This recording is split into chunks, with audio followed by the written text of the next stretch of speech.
for the PUC group. The PUC group is, like I would just say, you know, a bunch of ragtag IT students brought together for the sole purpose of us learning, but to also help out Pillsbury community with various IT needs. And I think that's the most important part of what we did. And I'd just like our people to introduce themselves. All right, so I'm Josiah Collins. I was in charge of research and overall group support. Hi, I'm Blake Gregory. I was in charge of documentation. I'm Sam. I was in charge of security implementation. I'm Ben Keller. I did records and Gap portal. I'm Lucas Klein, and I was responsible for security implementation. And I'm Dan Stein. I was the assistant project manager. No, that's really enough about us. I'd like to go into a little bit more about PUC, because when we first started, we didn't really know much about PUC and what it was and what their mission was. Pillsbury United Communities works with the underestimated populations of Minneapolis to foster a resilience and self-sufficiency of individuals and families. And really what that means is they provide a place for job training, for resume building, for computer literacy training programs. They actually have a farmer on staff that helps people with container gardening, which was really interesting. They also have a food shelf that not only has just regular stuff that you can grab, but they have fresh produce, which a lot of the times you don't see that. They have fix-it clinics where people can come in and bring in their laptops or any kind of device that they can. We're a partner of that. That's not like us doing that. But you provide the space. Yeah. And then this is just really a small list of what PUC does every day. And it was actually an honor to work with them and help them in their endeavors with this. Now, meeting with our client, Justin Zach, he gave us a few things that he would like us to fix or actually look into. One of them was the DNS. Prior groups were stating that there could be DNS issues, and he wanted us to make sure that there was none there so we could actually step through our other problems. The other, which is a real big one nowadays, which is security analysis. He wanted us to do a network-wide security analysis, in which is to determine the possible vulnerabilities, suggest solutions for said possible vulnerabilities, and implement those solutions. The next thing is a captive portal. And we'll get into a lot of those things when we start explaining the project itself. Our operating guidelines our main thing was communication. We did so through meetings, email, and text. Our meetings consisted primarily in the beginning of Tuesdays, but we found out it's better to split up and actually get on some Saturdays and we'll get into a little bit of humor on that. But they took place at ATC through the VPN and meetings like that, and also at White House. PFSense. It's really difficult to talk about PUC's network without bringing up PFSense. PFSense, it is an open source firewall. It's based on the free BSD operating system. It can be installed on PFSense branded hardware. You can purchase that from PFSense. Or you can do a do-it-yourself type situation where it can be installed on a PC to turn it into a firewall. In addition to the firewall capabilities, PFSense has additional packages or extensions that can be installed for additional functionality. Some examples are OpenVPN. It can add a DNS server, dynamic DNS, SQUID, which is a web proxy, and there's many, many others that can be added to this. So it's a great product for such a small package.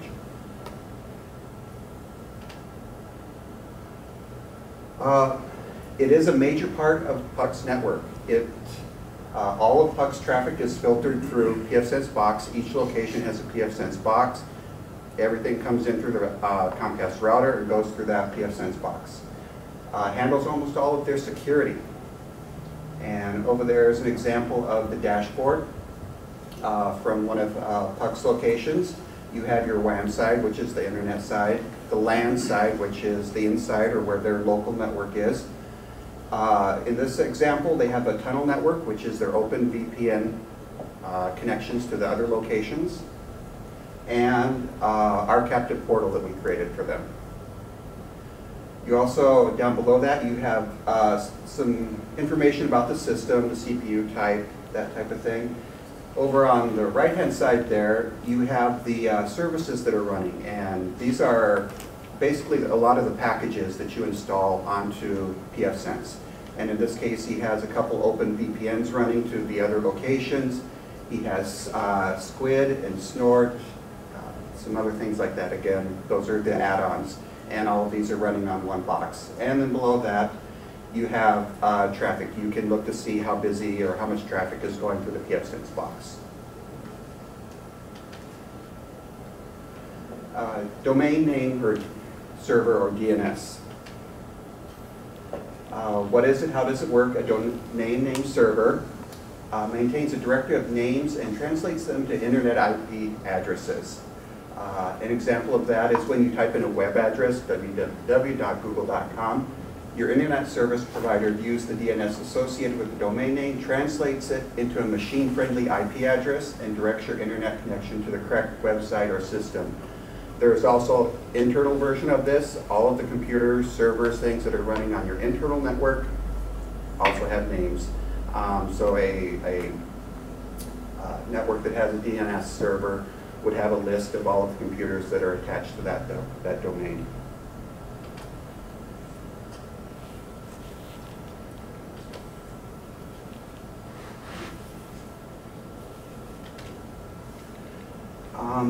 Existing issues with PUC. Previous Capstone groups stated that they were having DNS problems, and we were asked to look at that. They said that it was impeding their ability to do like the open VPN connections and things like that. The client had difficulties, some between Capstone projects. To help diagnose this, we found a Microsoft tool called DC Diag. From this, you ran this from a command prompt on one of the Microsoft servers. I run as administrator. The command is DC Diag with the /test DNS switch. It produces a long report. In our case, it was 59 pages long with a real brief summary. The summary's nice, you know, it says pass, fail. Unfortunately, it doesn't tell the whole story of what's going on in that summary. So you have to kind of go back and look at each one.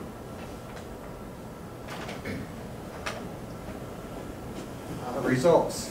One thing that we do have to state is Justin told us that in between capstone projects or in between groups, particularly the location where they were having a lot of problems, he had replaced a hard drive. He was having a bad hard drive on one of the servers, and that seemed to fix some issues that were at that location. After that, we went into the report. There were no DNS errors that we couldn't account for from the test.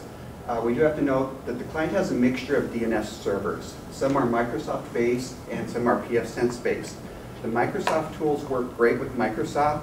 We didn't always get any result from the pfSense box, or we couldn't tell if it was a yes or a no. We kind of did, Justin did some testing. He turned off the pfSense boxes for a while, and the Microsoft DNS server seemed to continue to work correctly. One thing we did notice was the network slowed down. So he turned back on the pfSense boxes. Everything seemed to be working correctly at that time. But the system seemed to work faster with both sets of DNS servers going.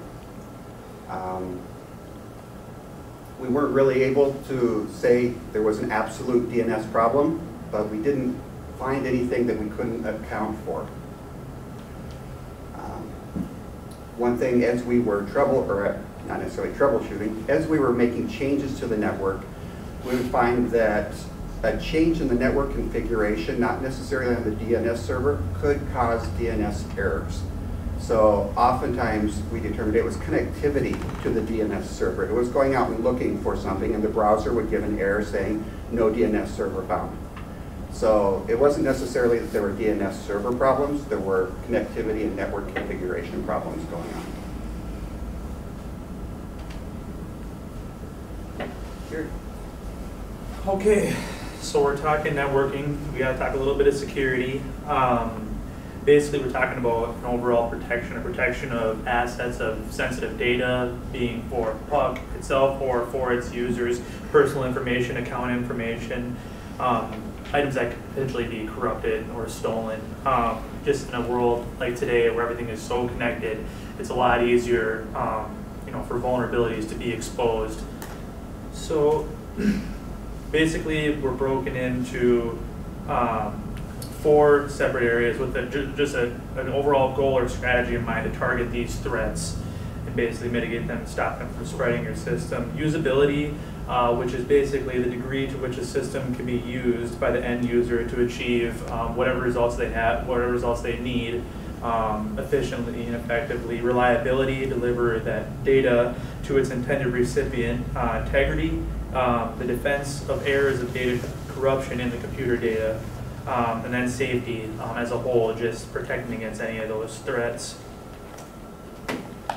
So we're talking about the importance of security basically in the workplace and to PUC, obviously to protect any theft of data, any legal ramifications that could come because of the loss of that data, obviously to maintain productivity, any type of infections or corruptions in your system or network can definitely deter your productivity. Defending against cyber terrorism, and then obviously identity theft. Important for PUC was to keep the network safe and its users safe. A lot of these computer labs are not only there for employees but also for end users, and they'll go in there and they'll use it for checking accounts, bank accounts, and a lot of personal and really sensitive data gets transferred on these devices. So keeping them safe, and away from any of these threats of hackers and vulnerabilities that we just hear so much about in the news today. It's obviously a very important thing to keep a good security strategy in place. So when we went in to take a look at the security piece of the project, we knew right off the bat that it was one of the most important pieces for Justin. We wanted to do a full security analysis of the network. So what we did was we had a laptop that was set up utilizing a virtual environment on the laptop, and we used a virtual machine that was running a distribution of Kali Linux. Now, for anybody who doesn't know, Kali Linux is something you guys can utilize at home. It's a free version that you can download, and there's a lot of really, really cool and really great repositories or programs that can be used with it. A lot of them are designed for you to be able to test a network, and the big one is to test security on a network. And the repository that we utilize was a repository called Nessius. Now, what Nessius does is it goes out and it scans every device on the network, so every IP address that it can find. And there's a number of different scans that you can do with it. So with the free version, I believe there's around 6 or 7 different types of scans. And it'll scan for everything from firewall vulnerabilities, security updates, just scanning DNS issues to see if there's any kind of vulnerabilities in that. And it actually works out really well. So we were able to find a couple of vulnerabilities that popped up, and we'll have Lucas talk about that here in just a second. And it comes back with a really, really nice graphical representation so that you have a really easy way to be able to take a look at what vulnerabilities are found, how severe they are, and then kind of have a really good game plan going forward for what you're going to do to try to fix those. So this is what we found.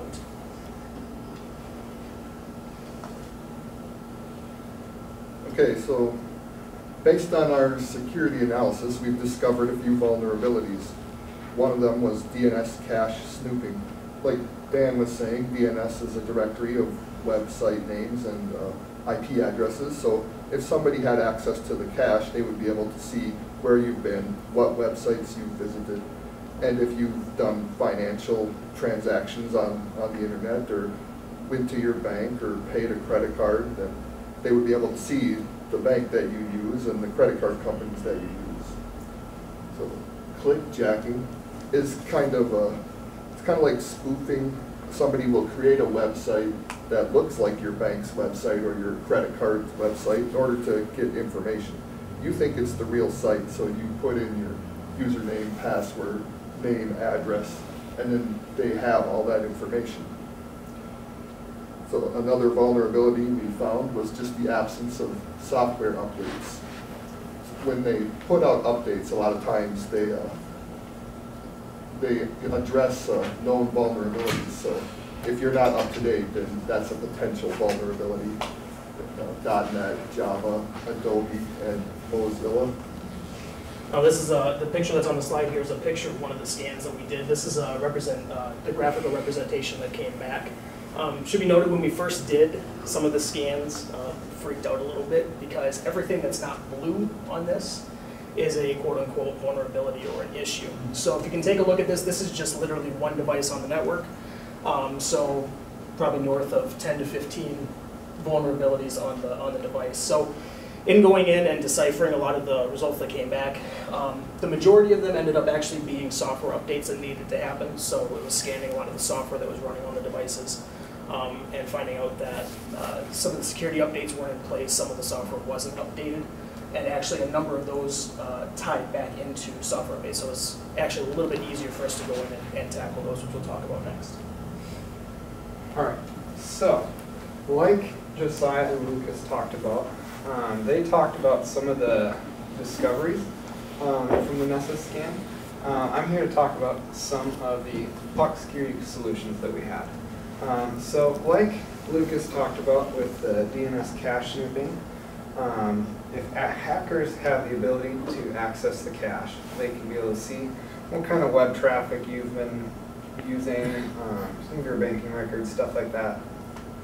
For identity theft-based attacks, you would know kind of his target area or which area he should be pursuing.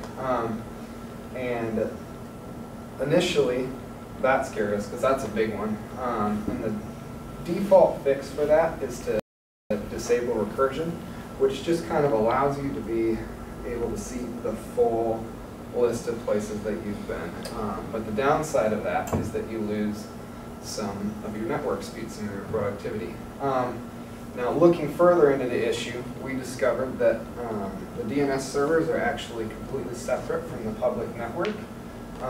Therefore, we were able to leave recursion enabled and therefore not compromise any of the network performance issues. Clickjacking, like Lucas talked about, it's a way for hackers to be able to create a malicious website that looks eerily similar to like a banking website. And you would go in, you would put in your username and password, a hacker would now have that information. This generally is an issue with older types of browsers. So we thankfully discovered that all of our browsers were at least new enough that they weren't going to be targets of that.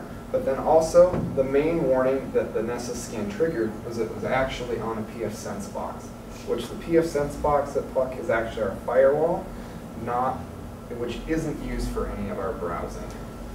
So, point taken, we wouldn't have any issues with that. Now here's a little bit of a bigger one, software updates. Client had a lot of older images for various programs and as well as just machines in general. And companies are constantly releasing security updates that patch new holes and different things. And so we were able to actually solve a lot of the issues by just getting the new image pushed out and updating a lot of those programs. And so yeah. Moving on. I'm sure a lot of you guys have had a virus on your computer at one point or another. That being said, that is a huge issue to the security of a network. And so I'm just going to take a brief second and explain what a virus is or what malware is. Basically, it's a computer program that's designed to cause harm, get information, and cripple your productivity. They come in many variations. They can be as small as something like adware, where it just gives your browser pop-ups, or something much more extreme like bringing your whole operating system down, or crypto key virus, which encrypts all of your files until you pay a fee. Definitely don't want something like that. So the solution, antivirus / anti-malware, pretty self-explanatory. Just basically blocks, detects, destroys any sort of virus or malware that you may encounter. Now there's multiple different tiers that you can purchase for antivirus. Prior to our PUC group coming in, Malwarebytes, which is a free software, was actually installed on a lot of the computers. So something like that, or a paid software, there's a lot more bells and whistles that come with something like that, understandably. So I've explained to you a little bit of kind of what it is, and so this was the solution that we came up with at PUC for that. So initially, because Malwarebytes was already installed, we were going to attempt to schedule Malwarebytes so that it would run. Now the main issue with Malwarebytes is that you have to go in and run on every computer. And for 1 or 2 computers, that's fine, but for 100, it takes a lot of time. So it's the easiest way to do that would have been to schedule it out. And so we attempted to push out the scripts that would run Malwarebytes through group policy. If you guys don't know what group policy is, that is a part of Microsoft's Active Directory service. And it's basically a way to push out computer configuration preferences as well as scheduled tasks like we were going to attempt to use. After a lot of issues of troubleshooting with Malwarebytes, we discovered that you can't actually schedule Malwarebytes through scheduled tasks. The only way you can do it is manually, and so we decided that we can't do that. And so we had to move on to choose a different solution. Now, there's a company called TechSoup, and they partner with a lot of antivirus, anti-malware companies, and they are able to get a lot of variations of that software at a free or reduced price. And so we were able to look at a whole list of products and decide which one met Justin's specific needs and requirements.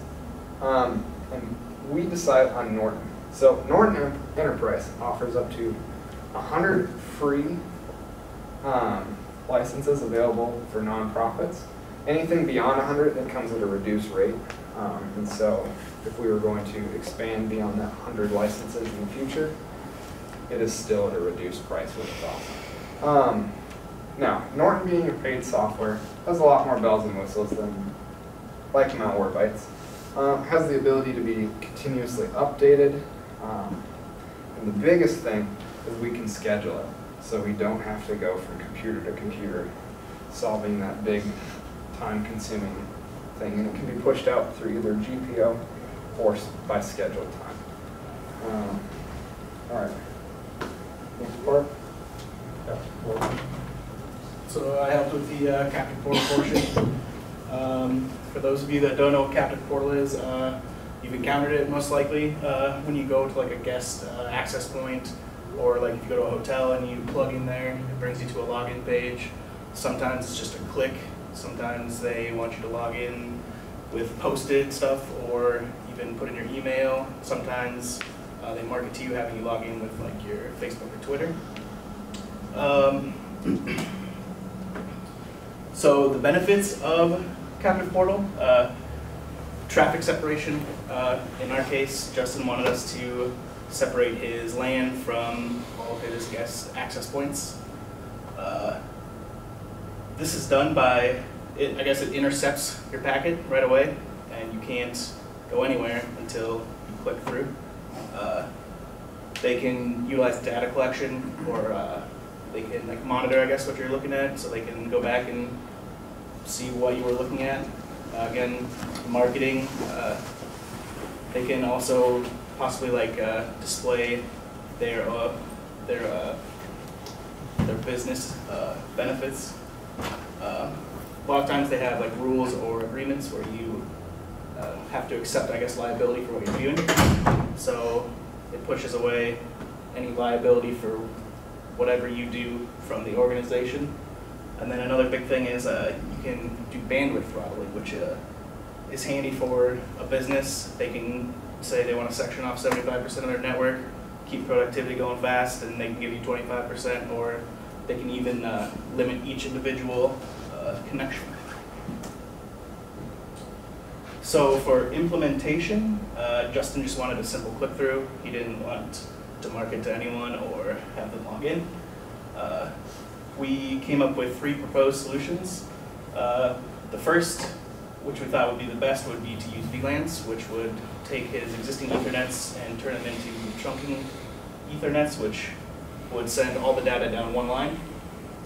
The next one was using a third physical NIC in the machine, which would separate traffic to a different Ethernet. And then the last one, which we didn't think was that reasonable, but we came up with, was creating a whole second network with a whole other pfSense box. So this is just an example of Justin's simple click-through. Just says welcome to our portal, click to go to the internet. So for implementation, first we wanted to use the VLANs. In the end, we were actually unsuccessful at doing so.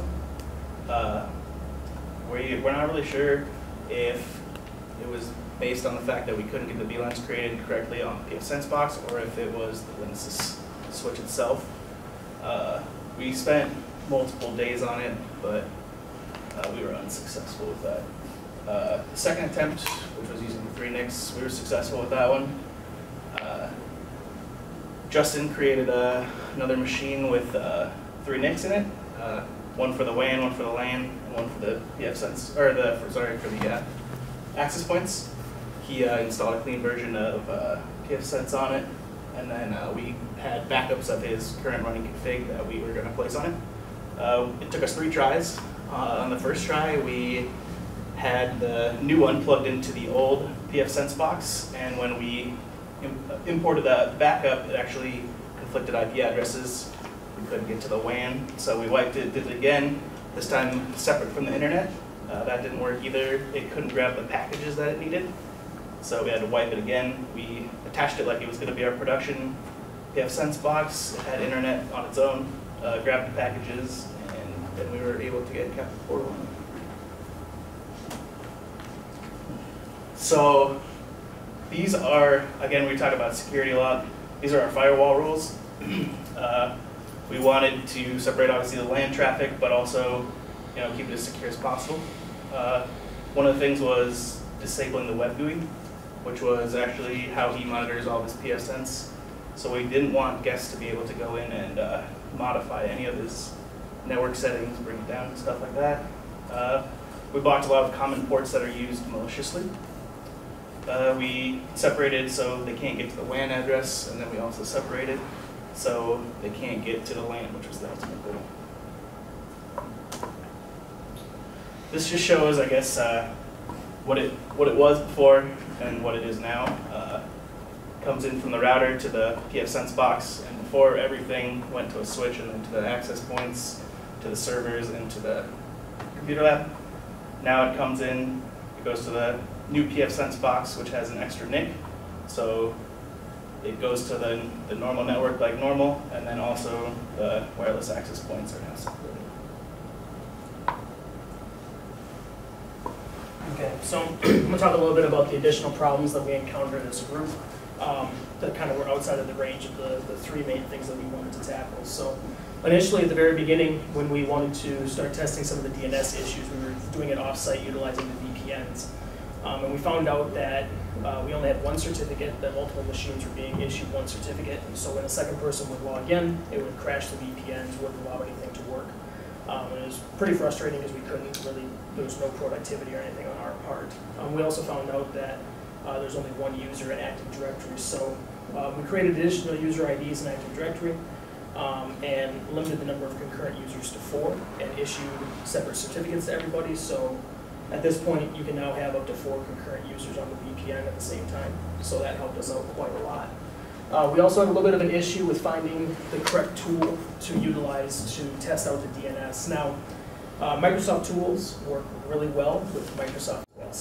Sometimes you get failures and they're not actually failures, but it's because the device isn't actually a Microsoft product and it's just not communicating and not meshing correctly. So we eventually did find the DC Diag tool, which worked really well for us, a lot of information, and we were able to pass through that part of the project pretty well.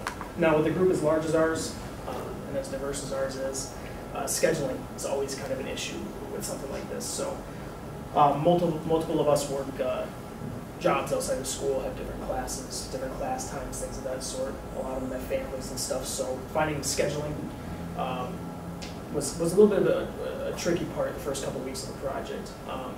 We found a solution to that was we were able to break our large team down into smaller groups. Each group had kind of their own goals, their own thing that they're working on that was more part of the collective overall goal of our group. It ended up working really well. We were able to get a lot of stuff done with multiple people working on different things at the same time. Lessons that we learned, and trust me, we learned some good lessons. Scheduling, again, we really should have probably broken the groups into smaller groups earlier on. It still worked really well. We were still able to accomplish what we wanted to accomplish with the project, but we probably could have done it in a little bit more of a timely manner.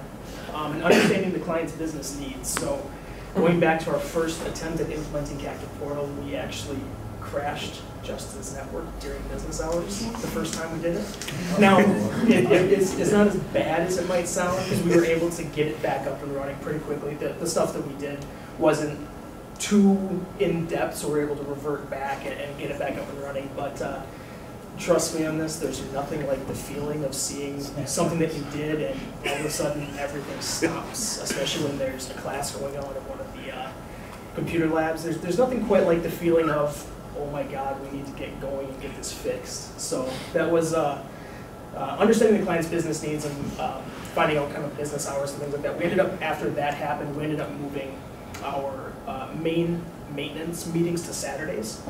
And on Saturdays, there's not a whole lot going on down at White House. So if we have to drop the network, or if we screw something up and drop the network, then it's not done during a time when there's classes or things like that going on. Communication, definitely something that was huge for all of us.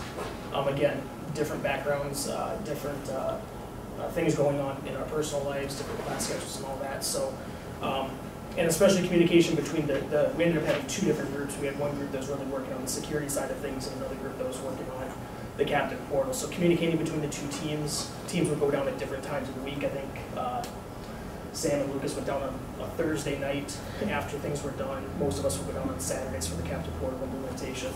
So communicating between the teams, definitely invaluable. And research. Tracy talks about this a lot in classes, especially on the networking side. All of us love to jump in and just start trying to fix things. You know, if there's an issue, we want to jump in and start trying to make it work, but you can't do that. You got to research, find out exactly what the issue is, what the client wants, other people who have tried fixing the issue, what issues have they run into, and take it in baby steps. Because in that way, instead of there being 4 or 5 weeks of spinning your wheels, you can kind of narrow down and really focus on the project at hand. And I think we did a really good job at that. We were able to accomplish a lot in a short amount of time. We were really able to get going on some of the issues. As always, there's room for improvement, but it's definitely something that we can keep in mind. And just a couple of quick future recommendations for PUC. So the implementation of Captive Portal utilizing VLANs. So that was our first attempt. That was a failure. VLANs really, we feel, is the best way to implement it. It's a little more secure. So seeing if that can't get rolled out. A customized Captive Portal page for each site. Something that has maybe a terms of use page on it, so that you really can cement what you want people to utilize the network for and things of that sort.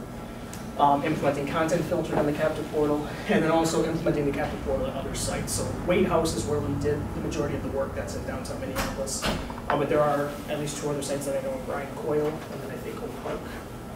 And then I know that you guys were at one time looking at building a 3rd site. So definitely lots of opportunity with that. And then also running security scans at the other sites. So the security scans and the security process that we did was hugely helpful. Learned a lot out of that, and definitely sounds like Justin learned quite a lot out of it too. So running that at other sites would be huge. And then also implementing site-wide antivirus. And also working on the VPN at the Brian Coyle site. VPN at the Brian Coyle site, we never really had a need to utilize it for the purposes of what our project was, but there are a number of issues with that VPN.